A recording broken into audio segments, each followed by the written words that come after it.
Hey, folks, I'm just going to start talking right now because we're going live. Hey, it's 9 p.m. Central Standard Time here in the United States. That makes it out on the East Coast about 10 p.m. Makes it 8 p.m. and Mountain Time here, Rocky Mountain Time. And over on the left coast, the West Coast, Pacific Time, it's 7 p.m. And we could keep going further west to Hawaii and all of that and China. But that would just be ridiculous. So I want to thank you all for being here tonight. Going live tonight. This is a little unusual.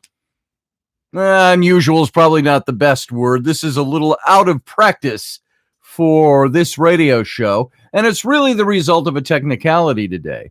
Apparently there were some problems last Friday and my show didn't air last Friday and they played a repeat. And so they're airing last Friday's show tonight. And he said, why don't you take a day off? And I said, yeah, I'll take a day off, but I'll go live in the live stream. So if you're going to go over to odyssey1.com, you're not going to hear tonight's show. You're going to hear last Friday's show. And so that just gave me an open time. I didn't have to record a new show. I didn't have to do anything like that because it was all done already. So now I can go live. So I want to just say hey to everybody. Neil, you were one of the first ones in here. Roger Rabbit, good to see you. And I feel like I got a hair in my mouth, and I wouldn't doubt it with all the animals that run around this house. Hair, fuzz, you name it. Or it's me. Could be one of those. So good morning, good evening, Teresa. Nice to see you here. Susie Q, how you doing? And who else we got running around here? Audrica, good to see you, Audrey. And Barry Chad, nice to see you, brother. And I thought I saw Matt in here. Hey, there's Ron Frisbee. Good to see you, Ron. Nice to have you in here tonight. Matt Finn, good to see you, brother. Your wife just friended me on Facebook today. She said because you told her she had to. That's what she said. And I said, that's good comedy right there. So good to see you. Anybody else I'm missing? Just to say hi because I can now. Take a couple of minutes to say hey to everybody. And so it's good to have you here. It's good to be live. And tonight, because I didn't Michelle Canham free. How you doing? Wait, where's my I got to do this for Michelle Canham free. Yeah, there it is. Michelle Canham free. And so tonight, since I did not prep a specific topic for tonight, I could go in and I could do the show I would have done. But we're going to save that for tomorrow when we get back into regular old recording schedule. And so tonight, I'm going to kind of open it up a bit. I'll prompt some things here, but, I'm going to leave it kind of open to you guys to talk about stuff. Carly, how you doing, darling? Good to see you. Let's see. Steph, Clairvaux Queen. Good to see you, Steph. And so everybody, we're going to kind of let you kind of throw questions out, throw topics out. We can discuss them if they get too deep or if I'm unprepared at all, if I don't have just that stock of information flowing off the top of my tongue, off the top of my head, off the tip of my tongue, top of my head, tip of my tongue / top of my head, then I'll skip it. I'll take the safe road. But for now, so it's all open for everybody. And if you've got some things you want to talk about. And I had a few things going on. The first thing I wanted to do, I was going to do this anyway today, and I'll do it now. In this, I know all you guys over in Europe, the British Isles, Australia, New Zealand, you might not have the same kind of quarantining. It's not really quarantine yet because we're not being quarantined because we're infected or anything like that, but we are being asked to stay indoors and self-sequester. And so all these people out there are going, whatever do you do while you're home alone? You know what? If you can't be alone with yourself for a while or with your partner, there's a problem maybe brewing there. I like being alone. I like being alone with my wife. We can do that. I like hanging out, but we've got the added dimension of having our 3 school children home now with us, sequestered. Now it's a little different because it's not summer. It's not summer. There's no scouting going on because all that's been canceled and shut down. So we're just inside. Now, Rainey took the 3 kids and her mom stopped by, grandma and my kids, and they all went over across the road over by the turkey barns over there, the farmland and woods over there where they're stripping it all up to put in some new townhomes or something. And they're all over there rock digging. They've been doing that for the last few days and coming up with some pretty awesome stuff. They found some fossils over there. And this is just farmland. And, you don't think about it that way. You think, oh, I must travel to the Red Desert and, dig in just the right spot to find a fossil. Or, I have to be by a big lake shore to find agates. And as if you know the lay of the land here, we're Wisconsin, right across the border, the river from Minnesota. You go about 2.5 hours north, you're in Duluth and Superior in Wisconsin. Superior, Wisconsin, Duluth on the other side of the border. The tip of Lake Superior that comes down into Minnesota and forms some of the boundaries. And you can go up there and you can find all kinds of agates up there. I didn't realize that stuff was here in middle American farm country, basically flat land. I mean, we got hills here, but, it's not flat. But they found all kinds of agates, found really cool rocks. We're going to get a rock tumbler and do some stuff with the kids with that, and found some fossils.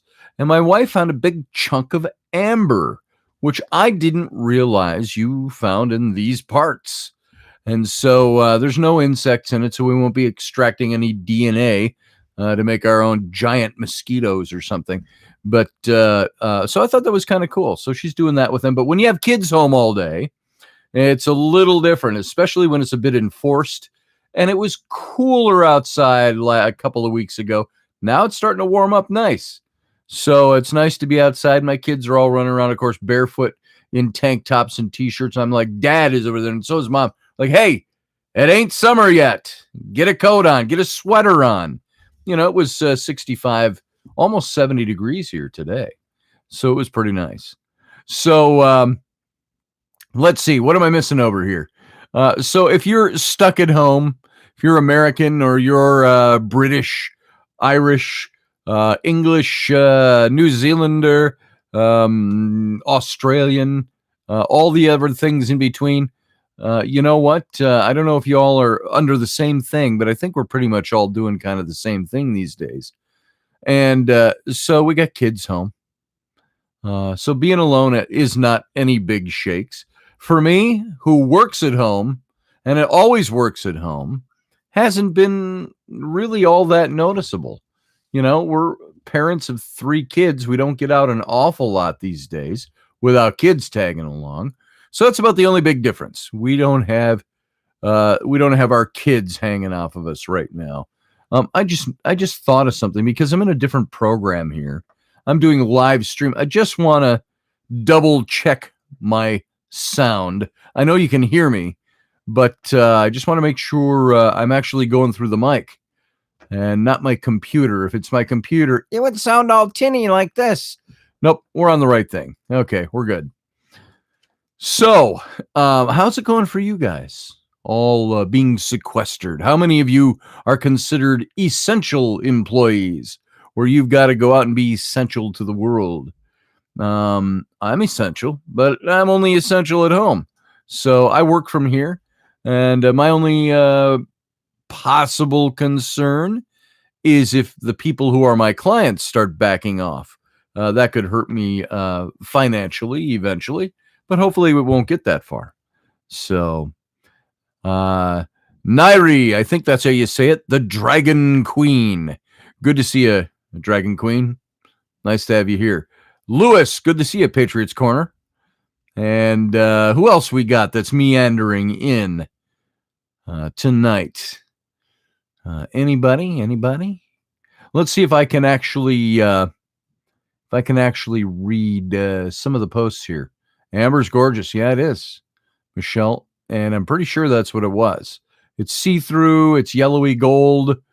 I don't think it's an agate of any kind. It's about that big. So Ooh, I almost made the white supremacist symbol. Ooh. Isn't that a bunch of nonsense? By the way, white supremacist. Oh, I'm white supremacist now. It's because Donald Trump did it or something. So now it's white supremacist. You know, we were doing that when I was 5 years old. Hey, I'm okay. I was not a 5-year-old white supremacist. So let's see. Shut your mouth. Shush your mouth, says Steph. It was wet and chilly here today. It's been a little wet and chilly here, too, the last couple of days. It's, cool 40, 42 degrees, but the air is wet and it's like, and it chills you a little more, just like hot and humid does. When it's hot, it could be 98 degrees outside and no humidity, and you're like, hey, this is nice, until it gets humid, and then you're like, you're like roasting in a pressure cooker. Not that I know what that actually feels like, but I can use my imagination.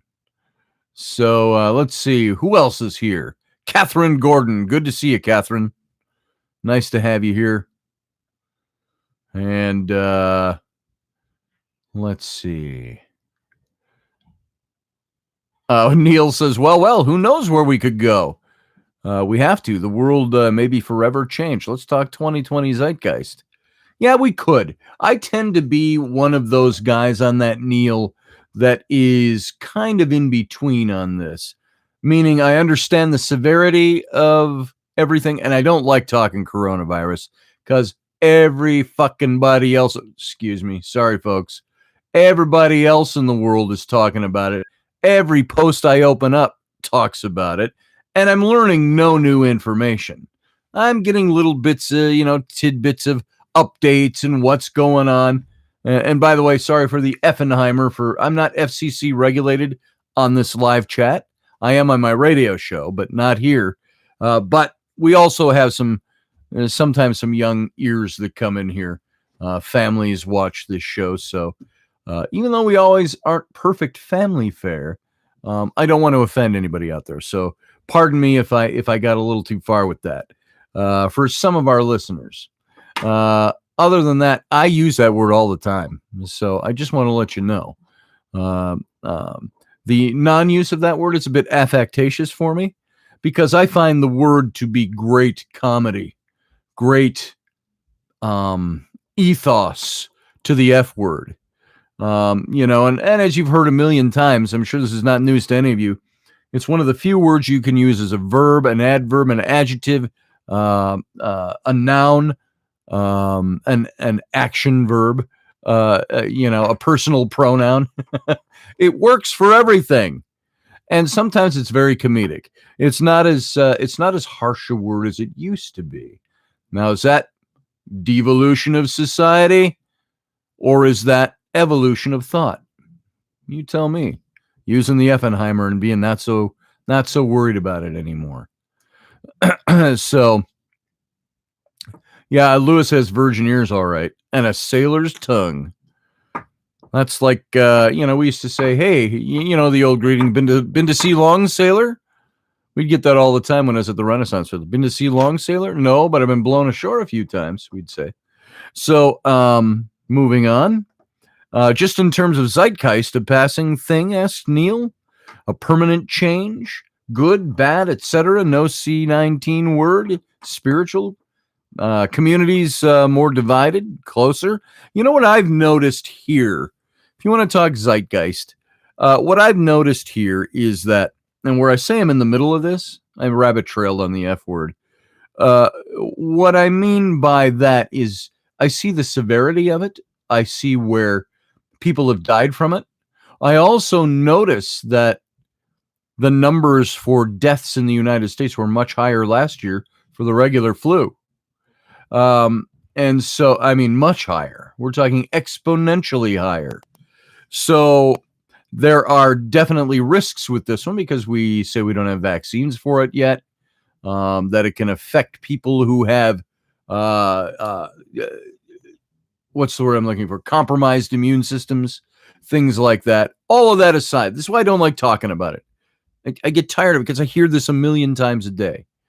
But while we have to be cautious and careful, we're not doing anything much different than we did when we told our kids, um, don't cough on people, don't sneeze on people, wash your hands. We were telling our kids last year, if you walk through the grocery store and you get your hands all over stuff, you gotta hand sanitize in the car. We would do that. We'd walk into the grocery store and there were hand sanitizer napkins that would come out, wet wipe sanitizers. You wipe down the whatever they call it, the push part of the push pull on the cart. And we did that all the time anyway. And kids, biggest petri dishes out there. So they go to school. So we kept trying to keep them as healthy as possible, doing things as healthy as possible. Wash your hands. We did wash your hands all the time. Not over the deep end, but we did that. So Amanda B says, whatever's about to happen, thousands will go. Our Sydney Stadium is rows of empty beds. Yeah, see, now we've got that going too here. So are they planning for the big conspiratorial question? Are they planning for the possibility of something? Are they planning for a planned inevitability? Those are some big questions to ask. Now, will this change our lives forever? I don't know. I look at 9/11. I just talked about this. I don't know if it was on this show or if Rocky and I talked about it, but 9/11 changed us forever, didn't it? Changed our airport security. It changed how we do a lot of things. And it changed who we profile, who we look for. By the way, if I can rabbit trail on that for a second, I don't have any problem profiling anybody, so long as it's done for the benefit of the greater good. If you can look at somebody coming into an airport and they're obviously from an Islamic country and you profile that person, they're from one of these countries. It's like I've said, and I've used the lame example. If kilted, red-haired, red-bearded Scotsmen were responsible for all rapes, and you saw a kilted, red-haired, red-bearded Scotsman standing in your front yard, would you be guilty of profiling? If you looked at him and said, oh my God, I'm calling the police. Officer, there's a red-haired, red-bearded, kilted Scotsman standing in my front yard. Is that operating off of profiling? Yeah, it is. So sometimes profiling is necessary. Profiling might cause a little detainment, but you know what? I'm sorry.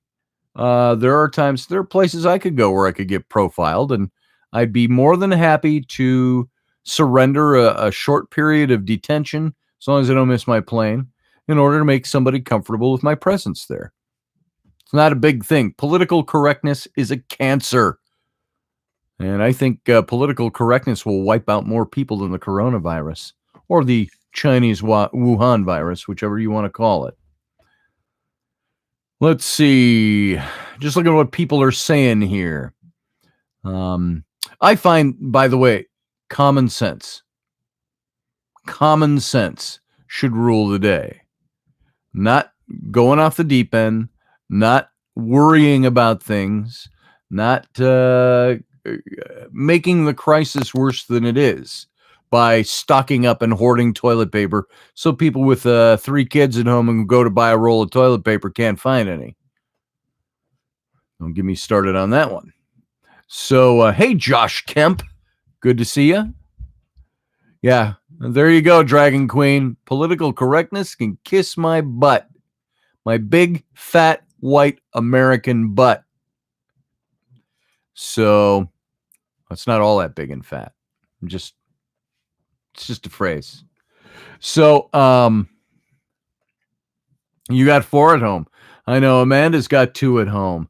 I know Susie Q's got Susie Q. It's not your kids, right? It's your kids at home. So young grandma. Tanks. Lewis says Wuhan fighting. And so anyway, all that stuff is out there. I don't like spending time talking about coronavirus. But to answer Neil's question, at least hit on it. Where do we go from here? I think we will go back to normal, but I think we'll have more precautions in place. I mean, what happened when other epidemics or pandemics hit the world? And it's been a long time, it's many decades. What did we do about them? We found ways to fight them as best we could. Was there loss of life? Yeah. Will there be loss of life in this? Yes, there has been already. But I think we've already, from what I've been hearing, we've already seen it instead of continually rising now, we've seen it start to level off, which is good, even dropping a little bit. And so that's a good thing. I think awareness, education, all those things help us. Is it going to change us permanently? I think only in the sense that we will be aware of these things, and we'll probably have things in place in our governments to do things and to approach. So I just said that too easily. We'll have things in place in the government that will help us to cope with anything that comes like this the next time. We'll know some of the tools to have in place. I think we grow complacent, and by having not had something like this for many, many decades, and now that it hit us, I hear all kinds of people say things like, "Oh, well, Trump fired his pandemic team, back in 2018." Well, there wasn't a pandemic in 2018, Nimrods, boneheads. And he's got a new one hired. So shut up. That's all I can say. Somebody who suffers from Trump derangement syndrome, and I say this without as free and clear of taking a political side as possible. There are those who suffer Trump derangement syndrome so badly that there is absolutely nothing this president could do that is good or that is worthwhile. Had he been a different person, the things he's doing now would have been fantastic and everybody would have been praising him. So, was Rocky in here? Now, Rocky, you've had all day to work on that. What did he say? Where the hell is he? I didn't see it. What'd Rocky say? Looking for you, Stucci. There he is, listening to the cannoli. Looking for my F-bomb from today. Forgot to remove it. Now that's good comedy. Hopefully we won't get pink slipped. With our luck, there's a bunch of FCC people working from home that are going to listen and hear it. So he was champ, says Amanda B. Oh, Rocky was champ? Whatever. No, he is. He is champ. I love Rocky. I agree with you. So, got a pistol of military style helicopter dumping a yellowish substance out over the Baton Rouge, Louisiana. What do you suppose that was, Barry? What are they dumping out there? Rocky's busy. Yeah, he's busy, all right. He's busy on some cool. He's working. I'm not going to say anything. Working on some cool stuff for the show. Working on his radio studio. So we're going to have a live studio going pretty soon. And let's see. No, not Rocky, JFK. Oh, JFK, okay. I missed that part, Amanda. So let's see, Neil. Hard to believe all the major summer music festivals are canceled. Just the tip of the iceberg. Yeah, I know.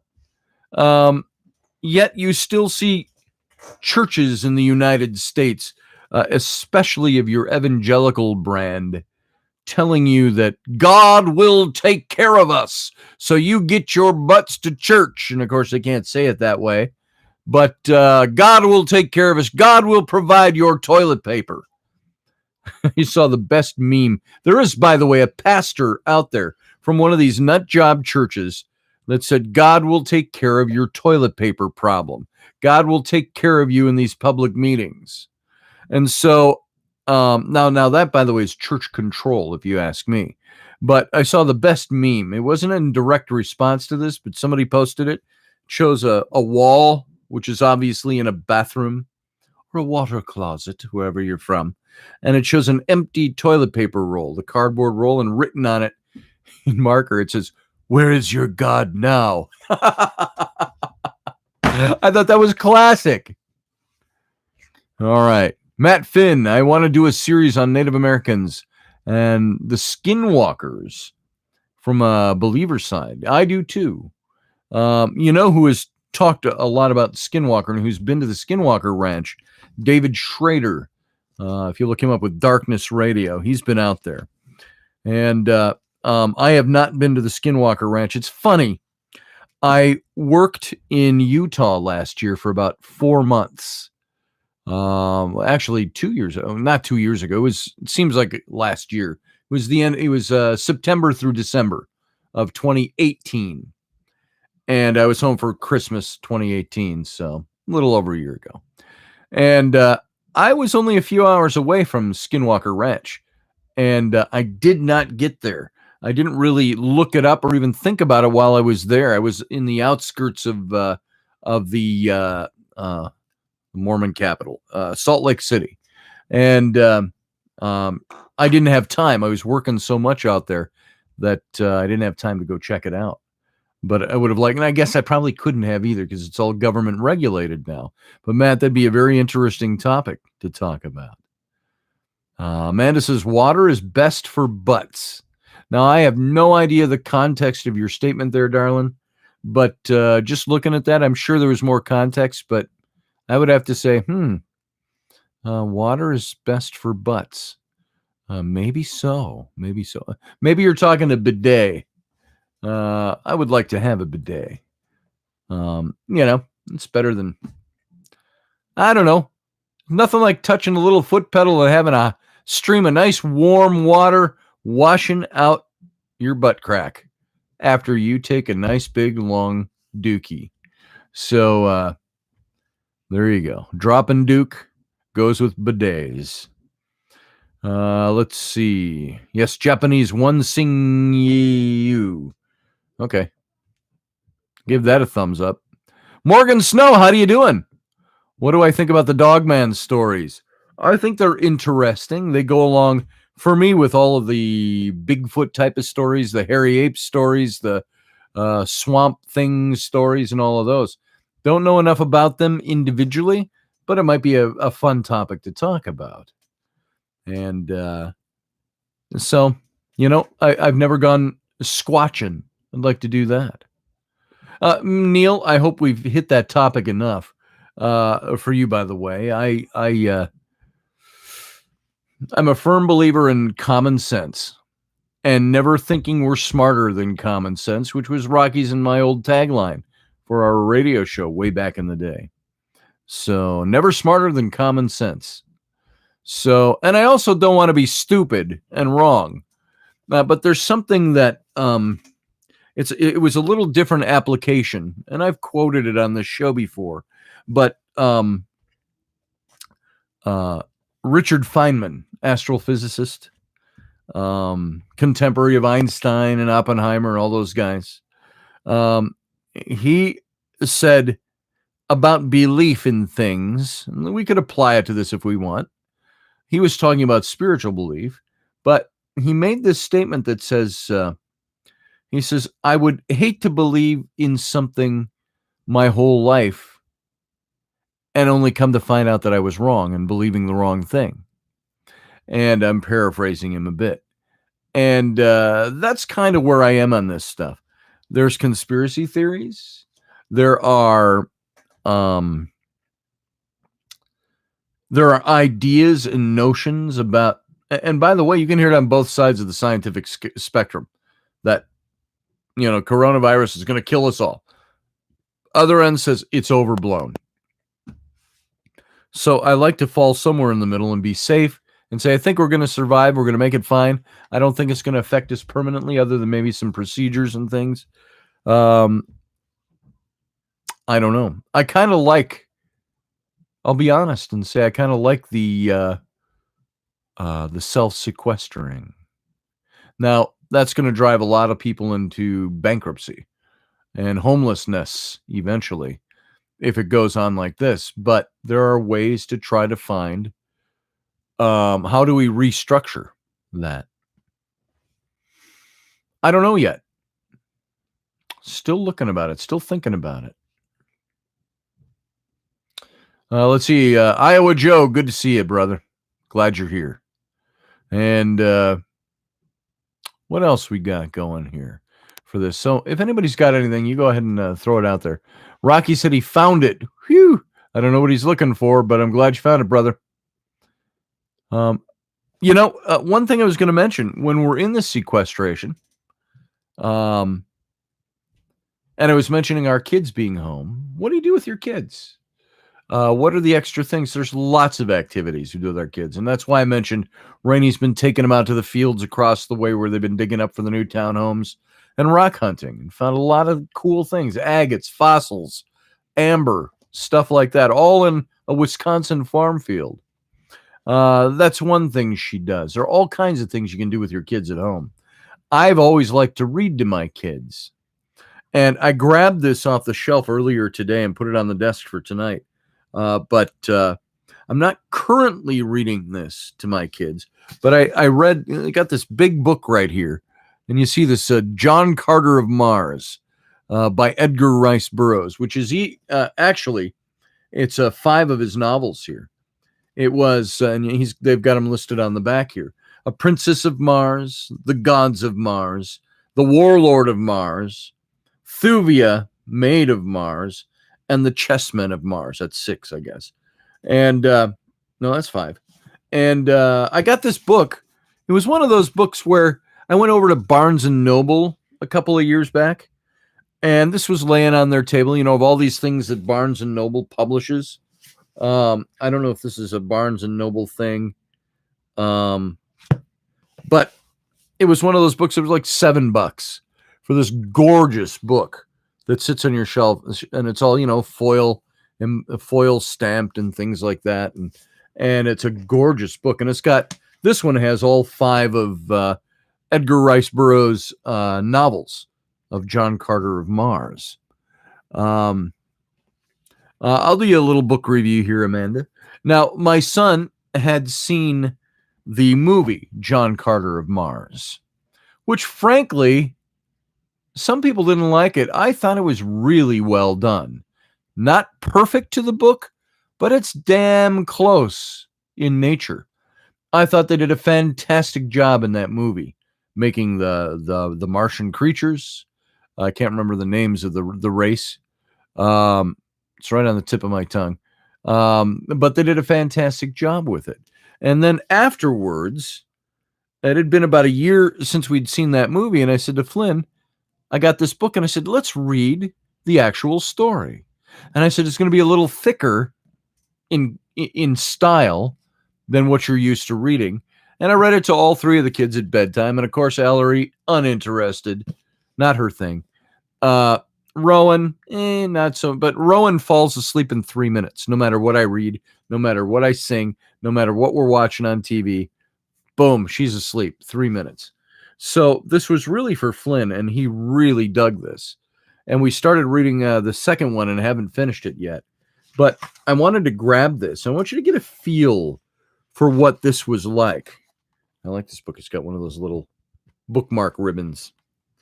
It starts with a foreword, and it's written by Edgar Rice Burroughs, but it's almost fictionalized. He says this, to the reader of this work. Now, this is the style of the book.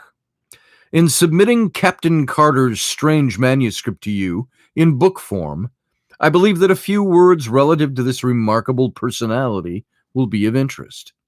My first recollection of Captain Carter is of the few months we spent at my father's home in Virginia, just prior to the opening of the Civil War. I was then a child of but 5 years, yet I will remember the tall, dark, smooth-faced, athletic man whom I called Uncle Jack. He seemed always to be laughing, and he entered into the sports of the children with the same hearty good fellowship he displayed toward those children with the same, those children and pastimes in which the men and women of his own age indulged. or he would sit for an hour at a time entertaining my old grandmother with stories of his strange wildlife in all the parts of the world. We all loved him, and our slaves fairly worshipped the ground he walked on. He was a splendid specimen of manhood, standing a good 2 inches over 6 feet, broad of shoulder and narrow of hip, with the carriage of a trained fighting man. His features were regular and clear-cut, his hair black and closely cropped, while his eyes were of steel gray, reflecting a strong and loyal character, filled with fire and initiative. His manners were perfect, and his courtliness was that of a typical Southern gentleman of the highest type. Southern, you know. His horsemanship, especially after hounds, was a marvel and delight even in the country of magnificent horsemen. I have often heard my father caution him against his wild recklessness, but he would only laugh and say that the tumble that killed him would be from the back of a horse yet unfold. Foaled, unfold. And when the war broke out, he left us. Nor did I see him again for some 15 or 16 years. When he returned, it was without warning, and I was much surprised to note that he had not aged apparently a moment. Nor had he changed in any other outward way. He was, when others were with him, the same genial, happy fellow we had known of old, but when he thought of himself alone, I have seen him sit for hours gazing off into space, his face set in a look of wistful longing and hopeful misery. And at night he would sit thus, looking up into the heavens, at what I did not know, until I read his manuscript years afterward. He told me he'd been prospecting and mining in Arizona part of the time since the war, and that he'd been very successful and was evidenced by the unlimited amount of money with which he was supplied. As to the detail of his life during these years, he was very reticent. In fact, he would not talk of them at all. He remained with us for about a year, and then went to New York, where he purchased a little place on the Hudson, where I visited him once on the occasions of my trips to the New York market. My father and I owning and operating a string of general stores throughout Virginia at that time. Captain Carter had a small but beautiful cottage situated on a bluff overlooking the river. And during one of my last visits in the winter of 1885, I observed he was much occupied in writing, I presume now upon this manuscript.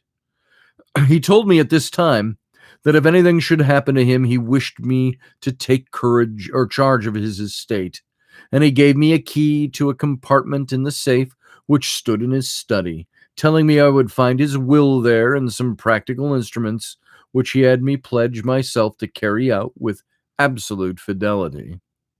After I retired for the night, I've seen him from my window standing in the moonlight on the brink of the bluff overlooking the Hudson, with his arms stretched out to the heavens as though in appeal.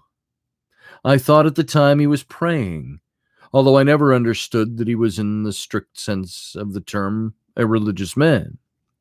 Several months after I had returned home from my last visit, the 1st of March, 1886, I think, I received a telegram from him asking me to come to him at once. I had always been his favorite among the younger generation of Carters, and so I hastened to comply with his demand. I arrived at the little station about a mile from his grounds on the morning of March 4th, 1886, and when I asked the liveryman to drive me out to Captain Carter's, he replied that if I was a friend of the captain's, he had some very bad news for me. The captain had been found dead shortly after daylight that very morning by the watchman attached to an adjoining property. For some reason, the news did not surprise me, but I hurried out to his place as quickly as possible so that I could take charge of the body and of his affairs. I found the watchman who had discovered him, together with the local police chief and several townspeople, assembled in his little study. The watchman related the few details connected with the findings of the body, which he said had still been warm when he came upon it. It lay, he said, stretched full length in the snow, with the arms outstretched above the head toward the edge of the bluff. And when he showed me the spot, it flashed upon me that it was the identical one where I had seen him on those other nights, with his arms raised in supplication to the skies. There were no marks of violence on the body, and with the aid of a local physician, the coroner's jury quickly reached a decision of death from heart failure. Left alone in the study, I opened the safe and withdrew the contents of the drawer in which he had told me I would find my instructions. They were in part peculiar indeed, but I have followed them to each last detail as faithfully as I was able. He directed that I remove his body to Virginia without embalming, and that he laid in an open coffin with a tomb which he previously had constructed, and which I had later learned was well ventilated. The instructions impressed upon me that I must personally see that this was carried out just as he directed, even in secrecy if necessary. His property was left in such a way that I was to receive the entire income for 25 years, when the principal was to become mine. His further instructions related to this manuscript, which was to retain sealed and unread, just as I found it, for 11 years, nor was I to divulge its contents until 21 years after his death. A strange feature about the tomb, where his body still lies, is that the massive door is equipped with a single, huge gold-plated spring lock, which can be opened only from the inside. Yours very sincerely, Edgar Rice Burroughs. And that's how the story of John Carter of Mars begins. And it's an amazing story, especially when you think of when it was written over 100 years ago. And so this is a great book. If you've got kids, you can get them interested in this. I read this to Flynn when he was 8, and he's now 10. And he understood almost all of it and really absorbed it. And it's a very good story. So this is the kind of stuff you can do with your kids. These are the things you can spend time doing with them. So there's something good for you to read. You might even enjoy it yourselves. If you're alone, you don't have kids, pick up Edgar Rice Burroughs' John Carter of Mars. It's something that you might really enjoy. Edgar Rice Burroughs also wrote the Tarzan novels, and so you would probably really enjoy his work. Now, did you know also that, if I'm not mixing up my authors, who is the other one who wrote Sherlock Holmes? Sir Arthur Conan Doyle was the other who wrote Sherlock. I always mixed up Conan Doyle and Edgar Rice Burroughs. Just in my mind, I would confuse who had written what and so on. But it was it Conan Doyle who wrote Sherlock Holmes novels? And wasn't he also one of the co-founders of the College of Psychic Studies in downtown London, England, which is still there today, as a matter of fact? He was one of the founding fathers. Or was it Burroughs? That's where I get my I get a little mixed up sometimes about if I put the College of Psychic Studies into my search engine plus Burroughs. Let's see if I'm on the right track there. So there's no Burroughs. Yeah, I think it was Conan Doyle. Make sure we have that. Yep. The College of Psychic Studies. Sir Arthur Conan Doyle was actually one of the presidents. Conan Doyle was a big spiritist and into the spiritist movement back at the turn of the last century. And so you can still go there today. Steph says, I hate when they adapt great books into crappy movies. I do too. I hate that. And of course, probably the best way you can make a good novel into a movie is by a miniseries or a string of movies,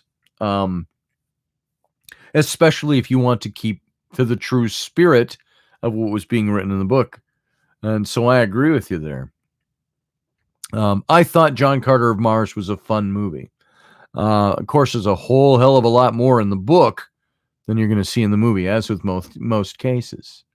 So, what did I say was something that I think totally different genre, but one of the better series that was based on a series of books is Outlander. The story of Claire, I can't remember her last name off the top of my head, in the 1930s, I believe it was. I don't think it was post-World War II yet. Might have been. But 30s to the 40s. And she falls through like a time warp at a bunch of standing stones and ends up 200 years earlier in Scotland. And it's all, of course, the story is built on that. Jamie Fraser. Yes, Jamie Fraser, says Steph. Yeah, he almost looks as good in a kilt as me. So, excellent series. Now, they've had to change some things from the novels to make it work as a teleplay as opposed to reading a book. But for the most part, if you can take a series that is now running into its, is it in its fifth season now? Its fourth season or fifth season? And they're still taking material from the books and following the books. I think it's really well done. That's kind of nice when they can do that. Scottish rate. That's right, Corin. So, yeah, there's some great lines from that movie. I love listening to the Scottish accents. So, if you're up to date on Outlander, by the way, we just saw the most recent episode. Well, a couple of things shocked me in that episode. Not shocking. You knew it was coming, but kind of waiting to see what happens now. So, it's a tie, Scotty, says Steph.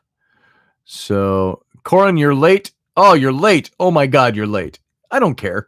You make it when you can make it here. And the beautiful thing about this is that if you missed part of it, you can watch some of it later. And so a lot of people come in and say, oh, I'm sorry I was late. And it's like, well, get your asses in gear and get here on time. It's not like it's not like it's a different time every night. I say that tongue in cheek. Because if you don't make it, you know what? You can always watch the rebroadcast. It's always going to be here. So, let's see, The Hidden Universe. Anthony Peake, The Hidden Universe covers all aspects of paranormal activity from a dimensional aspect.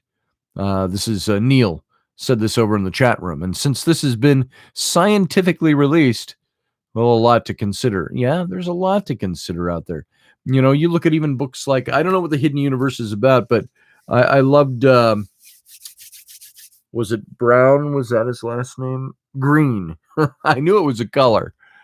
Green. I can't think of his first name, who wrote something about the universe as well, talking about string theory. I can't remember the title. And that's some very interesting stuff when you start getting into string theory. If you know what string theory is, I know about this much to talk about it. That idea that time, I'm trying to think of the best way to describe this. Here, you know what? Let's look up string theory. It's the idea that different time streams all coexist at the same time. In physics, string theory is a theoretical framework in which the point-like particles of particle physics are replaced by one-dimensional objects called strings. It describes how these strings propagate through space and interact with each other. Thus, string theory is a theory of quantum gravity. And there's more to it. There's more to it than that. Space and time can be involved in string theory. And so that's an interesting theory, is that there are different threads of existence on different dimensional planes, all existing at the same time. And you could take this point in time, and in this string, this thread, I'm the radio host and you're listening. In another thread, I might be a television host and you're watching. In another thread, you might be the host and I'm one of your audience members. In another thread, we could all be at war. So, it's that idea of there existing different threads of time. And if you could slip in and out of time, the theory of time travel, could you ever guarantee that you would end up back in the same thread, the same string? So that's a very interesting question. 11 dimensions in the superstring, says Audrey. And so, yeah, it's an interesting theory. So, Gwar, says Corin. I don't know what that's for, but there it is, folks. I thought I'd share that with you. So, well, and we're not broadcasting on radio, so really the only people hearing are already here. So you may have seen that and wondered what that was about. So Machio Kaku, we tried to get Machio Kaku for the Paradigm Symposium one year, and it's just a little too spendy for us. We tried to get Neil deGrasse Tyson for one of the Paradigm Symposium. I actually got into brief talks with them. I may have mentioned this before, but I used to throw this symposium every year, and we would get people like the cast of Ancient Aliens and a bunch of authors. We would have different guys from different television shows. We get the celebrity factor in there in some of the topics like origins, alternative science, and so on. And people whose names you'd recognize. And so we'd bring them out. We'd bring out authors that are recognizable in their fields. And this was our stock and trade. And we did this built up all year long for this symposium every year. And one year I tried to get Neil deGrasse Tyson. And I got into some talks with his people. And they were very nice and very friendly. And she called me on the phone and she said, "Oh, we would love to have Dr. Tyson appear at your event." And, we could offer him up for a couple of hours to speak, or a couple of different sessions, and to mingle a little bit, and so on and so forth. Well, then it came down to how much it cost to get him there. Keep in mind, at the Paradigm Symposium, we had an annual budget of about $150,000 to $180,000 to throw this event. And that was for 4 days at a hotel and a banquet and the rooms, all that, blah, blah, blah. And we generally broke even on these events because we would bring speakers in. We would pay them not royalties. What's the word? When you're paying somebody to come and speak, honorarium, cover their airfare and their hotel and all their food and stuff like that. And so, we had, Von Daniken. Eric Von Daniken was here. We had Scott Walter from, America Unearthed and some of the other shows he does. We had, for some of the notable names, guys like Giorgio Tsoukalos, George Norrie. We had Ian Punnett, Linda Moulton Howe. Some of these types of people were all here. And so we had a good time with that. We ran that show for 5 years. But when we were discussing, and by the way, I'm saying that we would pay probably the highest honorarium we paid anybody was around $5,000 plus airfare and plus executive suites. And so we had Neil deGrasse Tyson come. Most everybody else, by the way, local authors that you would recognize in these fields, were, they would say, "Hey, you cover our hotel and our banquet costs and our airfare. We'll do it for you for nothing." And so I had a lot of people that were like that. Philip Coppens was one of the guys that was like that. And so mostly we were paying on average a couple of $100 plus a hotel room and airfare to have these speakers. Well, Neil deGrasse Tyson, back to him, talking to his people. And this was for the year 2015. So it's 5 years ago. And I said, well, let's get down to what kind of honorarium does Miss Dr. Tyson need? And she was talking just very nonchalantly. Well, to get a couple of hours and this and that, it would be $76,000, and that would have to be paid up front. And he'll give you 2.5 hours. And then she kept talking and talking. I'm like, whoa, whoa, whoa, whoa. How much? I said, did you say $76,000? Yes, 76,000. And I said to her, and I was being a little tongue in cheek, but I said, ha! I said 76,000. I said, I only get half that when I speak for 2 hours. And she didn't laugh back. So I said that pretty much, I said, exceeds a certain portion of our budget. And I said, that's a lot of money for one guy to come and speak. And I tried to assure her, look, we're a smaller operation. We do an event that draws, maybe 300 to 500 people every year on the average. And but she stopped talking. She was not interested once she found out I was joking around about his 76,000 being, I make half that. I only make half that. And so needless to say, we did not get Neil deGrasse Tyson. So that was way too much money for us. And I don't remember what else it was talking about. Let's see. Steph says, get a sugar daddy. Scotty, they can foot the bill. A friend told me that. Yeah, a sugar daddy could do that. We did have some good people who put in some good support for our event. And there was one year, we did the first year. And that first year was a really big event. We had, all the guys from Ancient Aliens. We had Giorgio Tsoukalos, Phil Coppens. We had Von Daniken. The producers were in.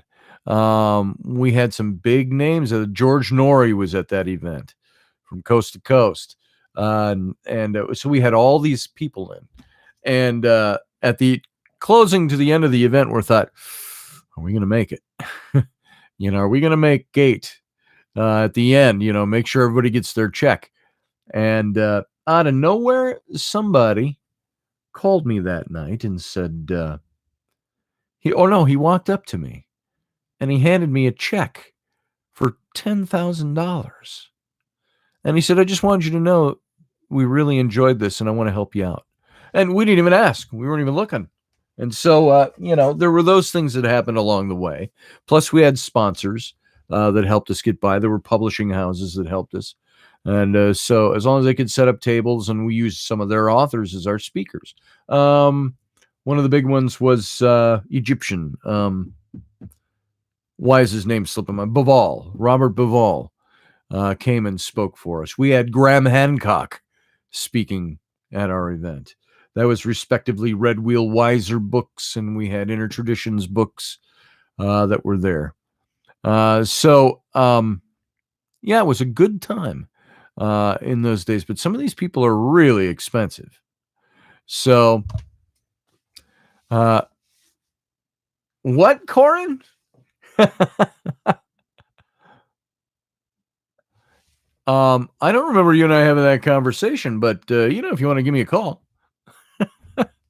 I'm kidding, tongue in cheek.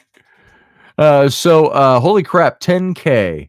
Did you feel like Julia Roberts in Pretty Woman? I did. At that moment, when that guy walked up to me, I was like, yeah. And he didn't want anything. He didn't want to get repaid. So, anyway. But, I'm seeing a couple of posts. I'm not sure where they're going. Some of them have been deleted. So,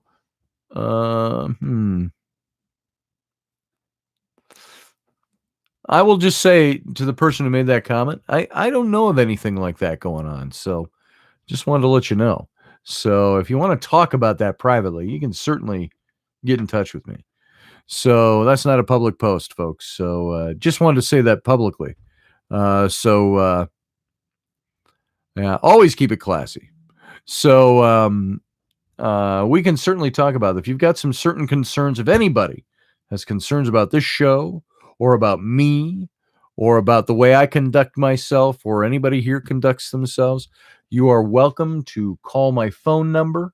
As a matter of fact, because I have no problem with it, and it's been a public phone number forever, People know how to get a hold of me. Right there. That's my phone number. That's been my phone number since, and in public since I was the editor-in-chief of Taps Paramag back in 2009 and 10. That phone number was my personal cell number, and that goes out. That's been out everywhere. So I don't care about crank calls. I rarely get them, and I just mess with them when I get them anyway. So if anybody wants to talk to me, go ahead and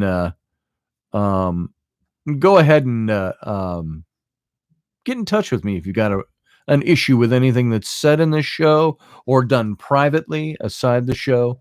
Totally open book, willing to talk about any of this stuff.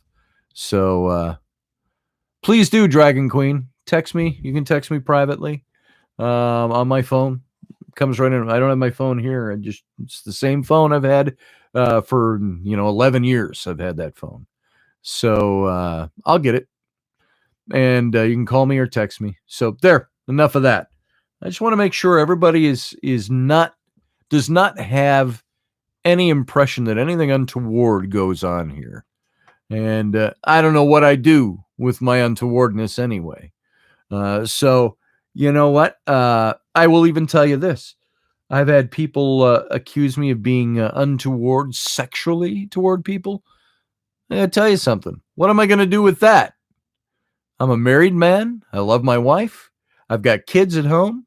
I go nowhere. I'm not like I do world travel and stuff, and I've done a lot of that, but I don't have a lot of loose ends. And there's one thing I will tell you is that it doesn't mean when you honor your relationship, stuff we've been talking about over the last week, you honor a relationship, you do your best you can do. And you do your best to not open yourself up for problems. And that's what I do. I got to tell you. It's not because I'm puritanical or a saint. It's because accountability keeps you accountable. So there you go. If you want to talk about that stuff. So you're welcome, Catherine. I don't know what I said. But that might be a good topic as we kind of wind down the stuff I've been talking about over the last week. Is that the way guys are wired, the way women are wired, it's different. Our physiology is different. We do things differently. We compartmentalize differently. Why do more men have affairs, sexual dalliances in that? Because they're able to compartmentalize it. We'll talk about this more when we have time. If anybody wants to pitch in now, you can. But if anybody wants to engage in those things, guys can compartmentalize it. That's why they can have affairs. That's why they can do things. They can have their dalliances and go home to their wives and not be bothered by it because of the way they're wired. And I don't know why we're wired that way. Well, I've got some ideas. And women are, and I'm talking in generalities, are wired a bit differently when it comes to those things. So I'm going to tell you this. It seemed to me, and maybe I'm reading it all wrong, some messages that just came into me here is that there is, it almost looked like there was accusation that there are things going on here. And I'll tell you, there have been people here that are part of this show, part of the Intrepid family, that have been in this group that I have known have gone out of their way to secretly and privately hit on all the women here in this group, and they're gone. Or they're gone, or they're at least had their wings clipped a little bit. So that will always be the policy here. So I hope there's enough of that talk for now. Unsavory to have to talk about it. We're not on the public airwaves tonight, so I'm okay with that. Just on the public stream. So, like I say, if any of you has a problem with anything here, have encountered a problem, have a problem with me, have a problem with anything that goes on here, you can always get a hold of me personally. You can get a hold of my wife. You can get a hold of Rocky.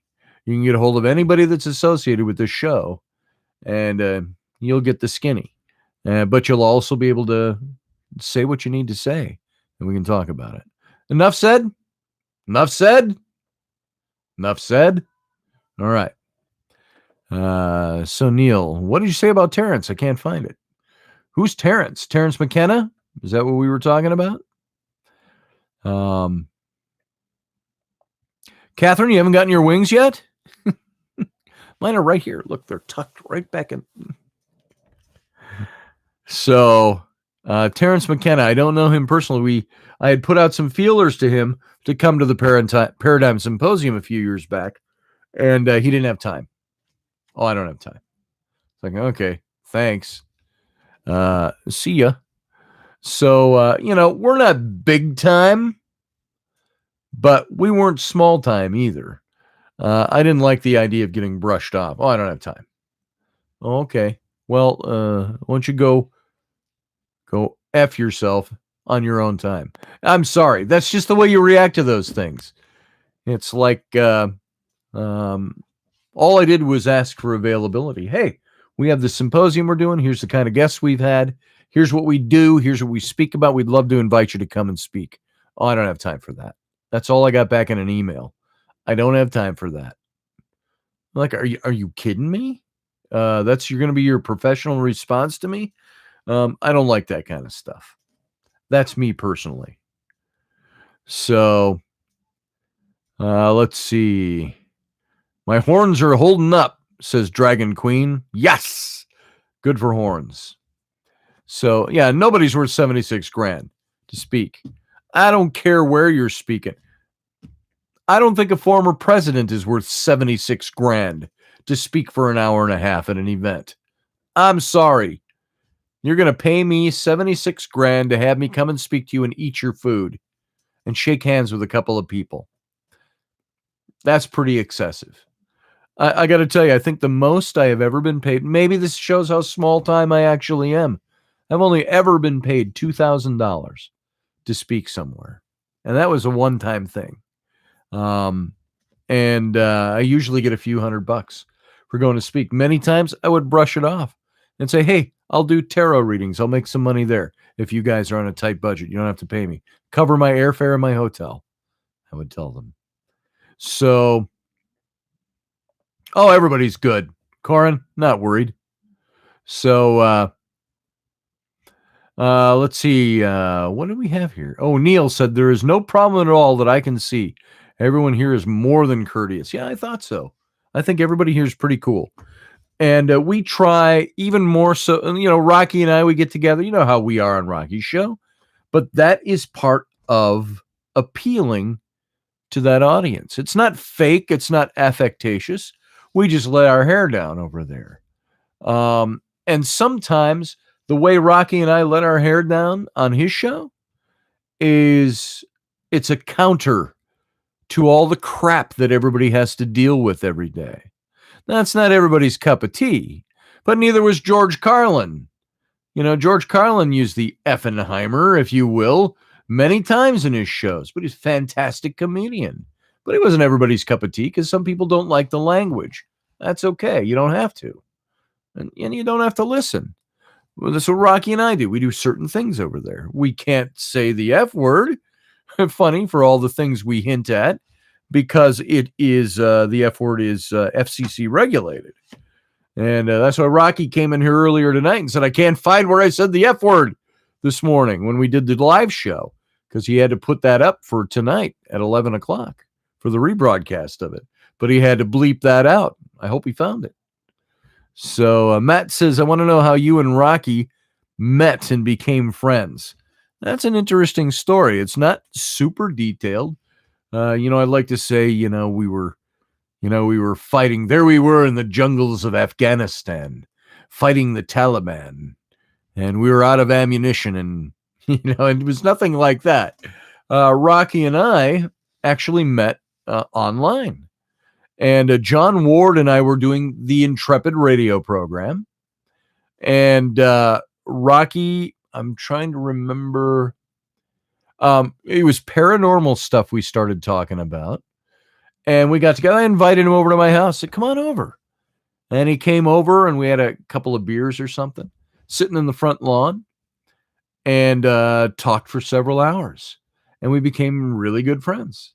And then he started producing John's and my show, the Intrepid radio program, because he had an online network of his own, ISBN, I think it was, IP, Intrepid Paradigm Radio Network, IPRN. That doesn't sound right, but IPBN, Intrepid Paradigm Broadcasting Network, and that's what we named it. And it was Rocky's, and then Rocky bought a radio station, Call Letters, which is what he's working on building now. This was 5-6 years ago. He did that. But we became closer and closer friends. We kept doing radio together. He and John and I did The Situation Room. Rocky's Situation Room now. He just kind of picked up the reins on that. John Ward and Rocky Stucci and I were The Situation Room. And we had a great, deep, intense political talk radio show. Rocky and I represented kind of American politics, and John Ward was from a European point of view. He's British. And we talked, but we had good comedy going all the time. We had a great chemistry between the three of us. We also talked paranormal stuff. And so that intensive, that was, we stopped doing that about 3 years ago when John went back into Egypt and all of that stuff. So, that's how Rocky and I met. We met and became friends in my front lawn after talking online. And so we found some similarities, even though we're very different people, and things that we believe the same way.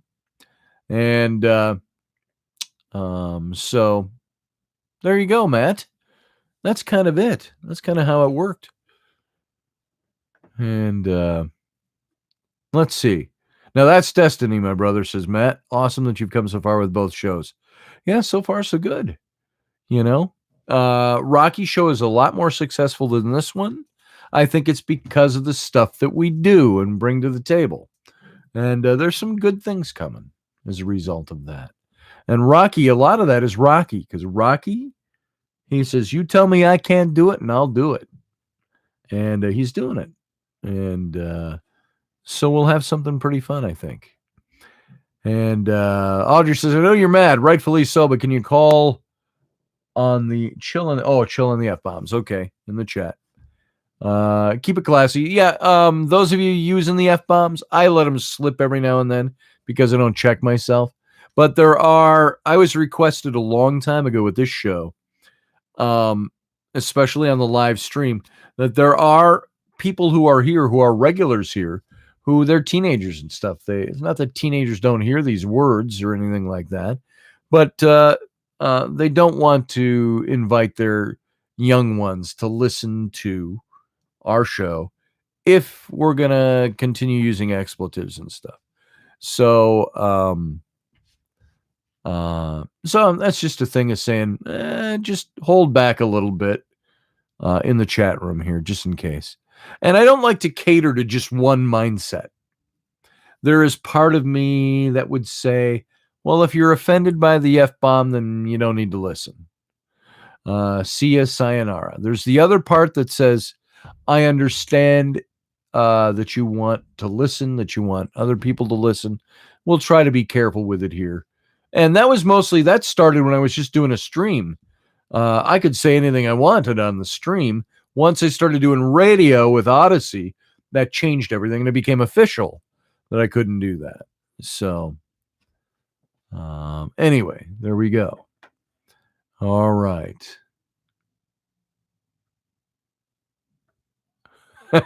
Poop my bad, dang it. There you go, Corin. And so now, no offense, but I just have to ask Corin, you're somebody in the chat room. I don't know who you are personally. Are you male or female? Is Corin? Is it Corinne? Is it a female name? Is it a guy name? I don't know, because I don't want to if you're a female, I'll probably talk to you a little differently than if you're a guy. If you're a guy, I'll talk to you one way. If you're a female, I'll talk to you another. Just a certain genteelness about some of the way I like to address people. So, male, I guess. Okay, that's good enough. It's not important. I was just curious because, I don't usually want to go to a woman and say, dude, what about this? What about that? Nor do I want to go to a guy and say, hey, lassie, so there you go. All right. Matt said, I felt like this went in another direction. So, Catherine Gordon, you're saying, talk to me, please. I'm not sure who, Corin, talk to me a messenger. Oh, okay. Got it. Corin. Okay. Corin. Good job. All right. Mine's Scott with 2 T's and a Y at the end. So, all right. Simulation. So, anybody, let me scroll back a little bit. I want to make sure I didn't miss anything important that anybody said. Let's see. Blah, blah, blah, blah, blah, blah, blah, blah, blah. I do have moderators, by the way, that take care of this site as we're doing the chat. I don't want, and I say to my moderators, you don't have to be wired too tightly. Just moderate. Make sure people aren't hurting other people. That's the idea. I don't want any abuse in the chat room. So, let's see. Scrolling back. Let's see. There was Matt's question. Dragon Queen. See, now these are non sequiturs when you run across them. Steph, I'm in the bath. And he's like, why are you in the water? You look at that as a standalone comment. I know there's context, but you say, okay, I don't know what that was about. Let's see. Going further back. I'm going backwards here. Yeah, Matt's wife friended me today on Facebook. And that was cool. Let's see. Anybody got anything else before we now, we've gone a little bit longer than normal because I'm doing a live show and I'm not going to be stepping on anybody's show. And I'm not sticking, I don't have radio boundaries to stick within tonight. So, Catherine Gordon asked the best way to reach me. You can reach me over on my Facebook. That's just facebook.com/Mr. Scotty Roberts. Same as the chat, or same as the YouTube. You can also reach me if you go to my website, scottallenroberts.com. Allen is ALAN, and scottallenroberts.com. You can click on my email address there, message me from there. There's also my phone number, which I posted a little earlier. I don't know if you saw it or not. It's 651-468-8115. That's been my phone number, and it's been out in the public for the Ghost Hunters, for TAPS Paramag, for the Paradigm Symposiums. It's listed in all of my books. I think it's listed in my contact information, author contact. You can find it on my website. You can find it everywhere. So if anybody thought, oh, you're giving out your phone number, folks, it's not my social security number. It's a phone number. If I ever found that my phone was being abused, which in 11 years it hasn't been, I just get a new phone number. That easy. But so far, it's been pretty cool. So let's see what's coming up on this week on Intrepid Radio. Sometimes I don't know until the day of, Audrey, to tell you the truth. I am going to be continuing that little bit of a series that we're doing on character building. I always wait for the bolt of lightning when I talk about that stuff, though. It's like, okay, we're going to talk about character, relationship stuff, some of it. I want to get back into doing some, I want to do some paranormal stuff. I want to get into some cryptozoological stuff. I want to get into some fun stuff, weird stuff. I'm hoping that, and guys, you can express it right here in the chat room. If you are finding the topics that we're talking about, like on marriage, on relationships, on codependency, narcissism, character building, all of those things, I find those very interesting. You know why I find them interesting? Because my entire life, there is nobody I run into that doesn't have either questions about those things, issues with those things, problems with those things, or want to hear about those things. Because you know what? We're all one or the other of those things, and sometimes a combination of many of them. And so these are things that I think speak to us all. The same with when I was talking about religion. I'm not done with all that either, by the way. I left that hanging. When I talk about religion or spirituality, talking about being in the now, being awake, being aware, those are all things we're going to hit again from different angles and talk about that some more. As you can see, even with the things, I love having Neil here because Neil asks some great questions sometimes. There's a lot of things he talks about, brings up that are things that we could be doing here. And more Nazi space stuff, but less information. I think I could do that in misinformation. I think we could do that. Nazi space stuff. That'd be kind of fun. You know what I have to do that I have not done yet, which might expand this a little bit, is I've got to get set up to take guests. And I'm not set up to do that with the current software I have. And it's as simple, you think it's as simple as just getting the software and making it work. Zoom. That's what I use with, Rocky uses with me. Just got to get a Zoom account. Haven't done it yet. You know why? I don't have time. So I got to get that set up. Then I can have guests on. I've got several people. I got a huge list of people that would love to come on and talk about things. Tomorrow, by the way, not my show, but Rocky's in my show. Rocky's show. I'm the co-host. We've got Jeff Harmon on again, numerologist. No, not numerologist, astrologer. And very common sense, down to earth kind of guy. So we've had him on before. That's going to be an interesting show tomorrow. Then we have none other on Wednesday. We have our own Jennifer Roberts is going to come on and talk with us about stuff. And then on Thursday, if all goes well, we still have Sarah Soderlund, Paranormal Sarah, coming on. So on Rocky's show, we've got a week full of guests coming on after tonight. So Tuesday, Wednesday, Thursday. And my show will eventually get guests back on here. So I think there's some interesting people right here in our own chat room that would be great guests. I know a lot of people out there that would be willing to come on and be guests on this show. And so I'm going to work toward getting them. I only said 6 months ago that I was going to be working on it. Now, this show, I've been on Odyssey Radio since August 19th. So, what is that, 9 months now we've been on Odyssey Radio. I've got about 160 shows that are right here on my YouTube channel. You can go into the archive. Just go to my page, my main page, and you can see the Intrepid Radio. You can open that up, and it'll tell you all the different videos. You can scroll through all the videos and see the archives. So if you haven't had a chance to do that yet, so. And let's see. Giants. We could talk about giants.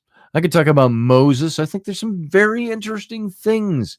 And keep in mind, if you're bored with religious topics, you got to look at it as an historical topic. It's an historical mystery shrouded in religion. Some great new stuff, new information about that. Let's see. Neil says, scroll back up to my last point. Some people like that. Let's see. I hate scrolling because I have to stop talking so I can see and read what's up here. Neil, I'm looking for it. I'm scrolling backwards. Let's see. I'm a guy. Thank you, Susie Q. Susie said I'm a guy. I appreciate that. Let's see. Still scrolling back. Teresa Corin. Neil, don't know what the hell is going on now. Things have gotten weird. Bring it back, people. Be respectful to Scott. Oh, well, thanks for that, Neil. That's not the topic, I don't think, though, that you were talking about. Looking still. Matt Finn says, don't be so humble with your show. Be proud of what you're doing. Maybe a little more topical on what's hot. Thank you, Matt. Yeah, I can be more topical on what's hot. Politics is one thing I could get really hot on. I really fight to stay away from that in this show. I don't want to do that here, especially. Neil, I'm still scrolling back looking for a topic presented by you. Boom, boom, boom. I see Steph. I see Dragon Queen. I see Susie Q. Klaatu never said hi to you, Klaatu. Didn't see you slip in there. Good to see you. And let's see. Still scrolling back, looking for you, Neil. Something you said, not sure about deleted messages. Okay, that's not a topic. Oh, unless you posted something about Terrence McKenna. Presume it's unrelated. I don't know if that was your question. Still going backwards. I know this is scintillating live broadcasting right now, but let's see. See, we're all the way back into where we were talking about Neil deGrasse Tyson.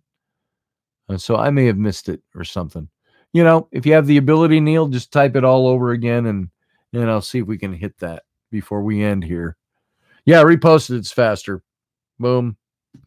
So thank you, Corin. So, and see, Corin, just by your name, the reason I had to ask is the picture in my head with your name, Corin. I saw a sweet-looking redhead. Now, I'm not being untoward. I'm not saying a hot, a redhead with big boobs or something. That's not what I'm saying. I saw a sweet face with kind of strawberry red, strawberry blonde hair to your name. That's why I had to ask, because I wasn't sure. I thought I saw something at one time where you mentioned something that sounded very male in character, and I thought, is Corin actually a guy? So that's why I asked. It was about the Nephilim. I missed it, Neil. I didn't see it back there when I was scrolling. That's why I hate scrolling back to read messages.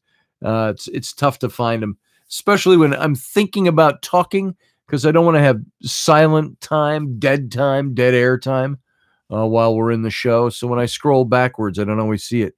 You said, can I ask something? We spoke at one time about your book on the Nephilim from 2011. You said you would now approach it differently. If you would write it today, what would you elaborate? Yeah, I can elaborate on that. I think, and of course, to answer that question properly, I'd have to write the book. But there are certain things that I'm not as much. I would have to say I was never an ancient alienist. That was never my thing, although I was intrigued by it. And I wanted to ask those questions. And that's a predicament, because sometimes that not of this world, celestial beings and so on, interdimensional beings, I can't say they don't exist. I can't say they do exist. All I can say is that the possibility is there. And so I would probably approach it from less of an ancient alien point of view, per se. I think the Nephilim, something I found, I defined them in my book as being the Nephilim were the offspring of the Watchers intermingling with human women. And the Watchers being, in the Hebrew, that term, the B'nai Ha-Elohim, the sons of God, translated into English. Not a literal translation, mind you. Literal would be when the Bible in the book of Genesis talks about the sons of God, it's saying the sons of the God of many gods is the literal translation, or those of the God amongst many gods. Elohim, by the way, and we've covered this a million times. If this is new to you, it's new to you, but everybody out there, But Elohim is the name used for God amongst many other names for God in the Old Testament about 2,700 times. They use Elohim for God. Now, Elohim is one of those words that can be plural or singular, depending on the connotation in the sentence. And Elohim, literally defined, means God of many gods. Now, does that mean God ruling many gods? Does it mean God amongst many gods? And something I found through the study for this show over the last several weeks and months is that things like there being a singular God, the Bible doesn't teach monotheism. Followers taught monotheism.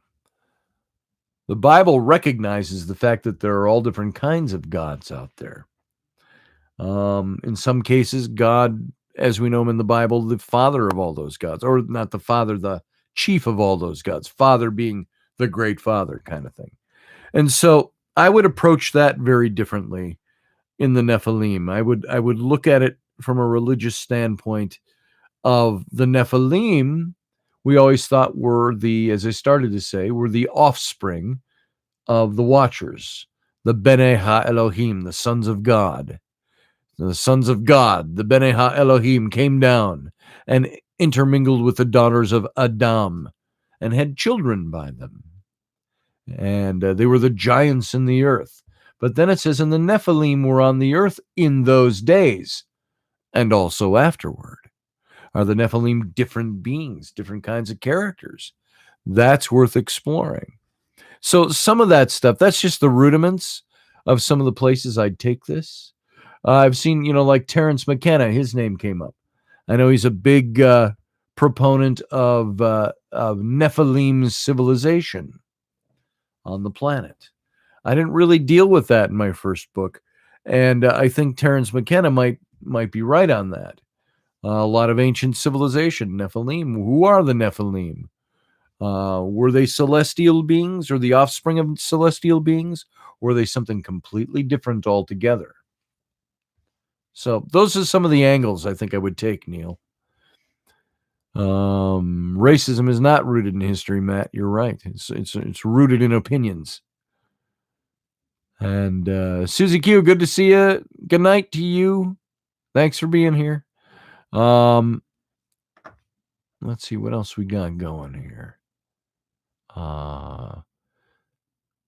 Corin, our preconceptions are reactive and disgusted nature. The things we were taught in school, and I would say in church as well. Let's see. She's over at JV's Paranormal. Oh, I don't like stepping on my friends' shows, and I just did that tonight by going a half hour longer than normal. Stepping on Jim's show, JV's show. Sorry, Jimmy, I didn't mean to do that. So if you stepped over to Jim's show, that's great. That's just fine. You can catch the end of this later. And I'm going to wrap it up here pretty quick. Is that alone going to turn off a large population just because they don't like blondes? Corin, I'm not sure what the context is there. No, it shouldn't matter what color skin anybody's skin color is. And it didn't matter to me. It's like, I'm sorry, it's to quote a musical, when you look at a musical like South Pacific, singing that song just popped into my mind where it talks about racism, racial prejudices, stereotypes and stuff. It says, we've got to be carefully taught is the name of the song. And that's very true. We have to be taught to hate. And so taught to be racially prejudiced. Let's see. Let's see if there's anything else that's really pressing before we're done here. Get your dues, Scotty. Yeah, dues. Let's go. Bring it. Let's see. I was colorblind for so long, but now I see the distinctions. Yeah, Corin, I'm with you there. I was raised to be colorblind. I grew up in the I was born in 1960. So the whole civil rights movement took place when I was a 7, 8-year-old kid. When I was in middle school toward 1970, 71, I was raised in that environment of civil rights, of everybody's equal. So that's the era I grew up in. I've had people tell me I'm a racist and all that because I'm systemic racism. I'm racist because I'm white. And I just call bullshit on that. I say, shut up. I'm not. I will tell you there are things, having learned things and grown up and seen the world a bit, there are things that pique, if you will, my racism, let's put it that way, or my stereotyping. There are people that will pique that for me. And I've gone and I've told people, I said, I'm not a racist, but you sure do things to make me think that there are racists who are correct on some things. And for as bad as that sounds, I've had to say that to some people. And I want to tell those people, I want to tell them, why don't you just shut up? Why don't you act like you know something? Why don't you use your common sense? It's like I said, I got rules. If I can impose rules, when I talked about that article that talked about kids bullying each other and racism in school and all of that, they paid, our school districts paid in Minneapolis, paid like $1.8 million to have diversity training of some kind come in for kids. And you know what? I said, I'd do it for half that. And I said, but I'd only have four rules. Number one, use your common sense. Number two, be kind to everyone. Number three, don't be an asshole, which is basically the same as number two. And number four, what was number four? I don't know, it was get along or something like that. So I got these four rules. I said, you stick by those, you got no problems with diversity, you got no problems with people hating on each other. You tell everybody, treat people the way you want to be treated. Common sense, treat people the way you want to be treated. Don't be an asshole. Maybe there were only three. You do that. If everybody did that, there would be no problems. But not everybody does that. Not everybody cares to do that. So, civil rights are important to you. Civil rights are important to me, too. Everybody needs to have civil rights be important for them. So, Neil says, excellent and fascinating. So much is linked to Satan and the rebellious angels and the origins of the fallen ones. I agree with you, Neil. There's one thing I've said, and I said in my book on the Nephilim. It's very interesting, this whole fallen angel thing when it comes to the Nephilim. They're never called fallen angels. The watchers, the Bene Ha-Elohim, are never called angels. Even in the original text, the word for angels is malach, for angel, or malachim in the plural, for angels. They're never referred to that way, these beings. They're called Elohim. And so it's very interesting. I believe they're of their own caste. They're not angels. They're something different. And celestial beings, to be sure. Let's see. Corin has a big heart. I believe you. So there we go. Folks, I don't want to... Gaslighting. Yeah, that's a thing.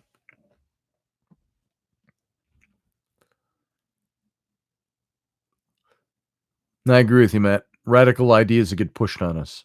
Don't push your radical ideas on me. Present your radical ideas, and then I'll consider whether or not I want to follow the same thinking. Don't push it on me, though. You push something on me, I'll tend to go the other way real quick. So that's the way I am. So there we go, folks. Oh, not angels, something else. What are they? They're Elohim.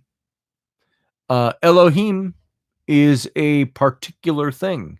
It is gods among gods in the old language, in the Hebrew.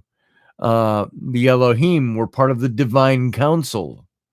You look up Psalm 82, and you see God talking to the Elohim, the divine council. The Elohim, I believe, were a different kind of being, but they weren't angels. And that word does not show up anywhere in the texts. So, yeah, that's it, Michelle. I'm the same way. I see color. I don't operate on the basis of color, but I see color. I certainly hope that a black person would look at me and see a white guy. That's what I am. That's my heritage. I got no problem with white pride if you take it out of the why is white pride suddenly these days equated with white supremacy? If you can have black pride, you can have white pride, you can have red pride, you can have any kind of pride you want. I'm proud of my heritage. I'm proud of being Welsh Scot. I'm proud of having Celtic roots. I don't know how proud I am of it yet. It's coming, though. And only a couple of years ago, I learned that I got that 16% Scandinavian mixed in, too. I think that's where my blonde hair, when I was blonde, came in. I think in the old Welsh and Scottish terms, we were probably victims of Viking raids. And that's where that 16% Scandinavian blood came into my bloodline. My name Roberts. We come from the Robards, which was Wales. And so you look at that stuff. Yeah. So I'm white, and I'm proud to be white. I'm proud to be of Celtic stock. And I'm okay with that. I'm proud to have a little Viking blood in me. That's kind of cool. Odin. So I'm okay with that. Just as I think any person of African descent, black guy, can say he's proud of his heritage and where he comes from. And you know what? We can still be brothers. That's cool. I got no problem with it. I see color, and I think color should be recognized. It should only be colorblind in the metaphoric sense, in the sense that I do not gauge you by your color. I recognize that you have heritage. But you know what? If we're living here, we're all Americans now. So that should come first. I'm not a Welsh American before I am an American. I'm an American. This is my country. I've said to people, I'm a big, huge, as you know of me, huge advocate for Native American rights to a certain degree. You know, I'm not going to turn over my land to the local tribe. I'm not responsible for how we got here. I'm responsible for where I am. And we all got here, like the old saying, we may have come over on different ships, but we're in the same boat now. And so we deal with what is and what is in the now, the here and the now. And having said that, I brought up the Native Americans for a reason. I'm Native American. This is the point I was going to make. You know why? How many centuries does your family line have to be in a certain landmass to be indigenous to that landmass? When I hear that only Native Americans can be indigenous people, I disagree. My family came here in 1710. 310 years ago, my family settled here in America and have been here ever since. I would say 300 years, 3 centuries makes me an indigenous American. Because I'm going to tell you what, Native Americans did not sprout out of the ground here. Everybody came from somewhere. Some of us further back. I'm an indigenous Native American. Not by the political definition, by the actual definition. That's who I am. Corin, one of your ancestors on the Mayflower. That's very cool. Thomas Cavendish. Cavendish, if I'm thinking of the right Cavendish, I have heard the name. If it's in relation to the Mayflower, that's probably where I've heard it. Cavendish in history. So you're part of the Cavendish family line? And yes, you're right, Matt. Social political biases have ruined ancient history to the point where we've lost a lot of knowledge. And I agree with you. And the more we eradicate our history for a political mindset, the less our descendants will know. I think it's okay that our descendants in this country know that we had a civil war and know that there were differences and issues and that there were heroes of the South and heroes of the North. I think it's important that our offspring know this. Matt says, I agree. Wounded Knee and the Ghost Dancers. Well, I drew a lot of my information. If you haven't read the book, read the book Bury My Heart at Wounded Knee by D. Brown.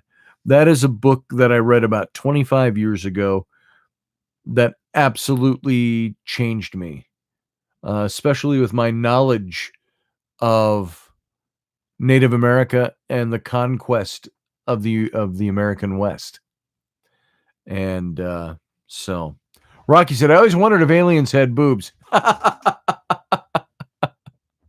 the ones on Star Trek do, Rocky. You don't know what you're missing. So, yeah, I'm pretty sure they did.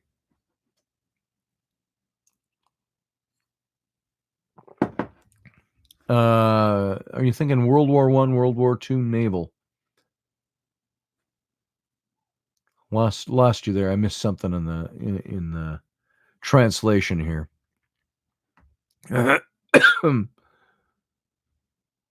Roanoke, Virginia. Yep. I used to live near Roanoke. I lived in Lynchburg, Virginia for a while. You know what's funny? I lived in Lynchburg, Virginia. I had friends from up here in Minnesota that moved down there, and they started a huge printing outfit down there. And back in 1984, 83 actually, they asked me to come down, and I was an artist in their print shop, an art director. And I worked for them for a little over a year and a half, something like that. And I loved the area. I love it out east. I love colonial America. And I didn't know enough about my roots back at that time. I hadn't done that research till a few years later. And in 1983, so we're talking almost 40 years ago, 37 years ago, was when I was down there. And what I didn't realize was I was within an hour of the place where my ancestors settled in the United States, in the colony. Well, pre-United States, in America, in the colonies, near Goochland, Virginia. And so I could have driven out there and looked things up when I was there, and I didn't know that. And another thing I didn't realize, in Lynchburg, I didn't even realize that Thomas Jefferson had a second home in Lynchburg, Virginia, called Poplar Forest. It was kind of like Monticello in Charlottesville, Virginia. And you know what Monticello looks like? It's on the back of the nickel. I'm a United States nickel. But that home he replicated in a smaller version down in Lynchburg, Virginia. And I was down there with my wife visiting my old friends down there just back before we were married. God, it's 13 years ago now. It seems like not that long. I was going to say recently visited, but we went and visited Poplar Forest. Pretty neat, pretty cool. So anyway, all right. I said I was going to wrap this up.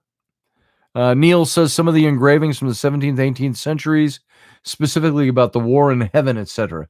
I'd love to explore those influences and origins, like the engravings of Gustave Doré. I love Gustave Doré's work. I had a book from the time I was in high school, his Rime of the Ancient Mariner. And of course, being an illustrator and artist, I was very drawn to his work. And yeah, he has some interesting stuff, Neil. I want to take a look. And I forget to mention this from time to time, but Neil is a fantastic artist. Neil, if you want to, why don't you put your website in here where people can go take a look at your work? I think it's fun to look at what other people do. And Neil's a fantastic artist here. And I think Ron Frisbee was in here earlier. He's another artist friend of mine that's in here. So anyway, Corin says there was the Northwest Territory, and then there was the Northeast Territory, cowboy land. And the only areas where slavery was outlawed, even though it was basically a lawless territory. Yeah, very true. I think you say the Northwest Territory, it makes me think of the Stan Rogers song, The Northwest Passage. Look up Stan Rogers, Northwest Passage, and listen to his song. Moving song. I like it. So let's see. Anything else? So yeah, there's some good topics, folks. I think that's good stuff. And by the way, and Matt, I'll tell you this, and others listening, when I did that little series on Wounded Knee, I was anticipating doing a whole series on the conquest of the American West, and I stuck myself into Wounded Knee. And so we'll probably go back and re-hit that topic again too. So yeah, check it out, Corin. And you guys, Bury My Heart at Wounded Knee. If you've never read the book, I got to tell you, it is one of the few books I have read where I'm sitting and I'm reading this book from incident to incident and massacre to massacre, tribe to tribe. And I'm reading this history is put down, the Native American history of the conquest of the American West. And I read through this book, and I think I was about 2/3 through, and I'm reading something, and I just had to close it, and I had to put it down. I said, I can't read any more of this right now. It was so overwhelming to learn these things from a Native American perspective.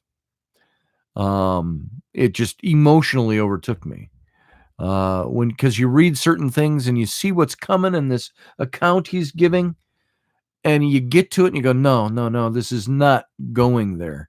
And it goes there, and you're just like, God damn it, I can't read this right now.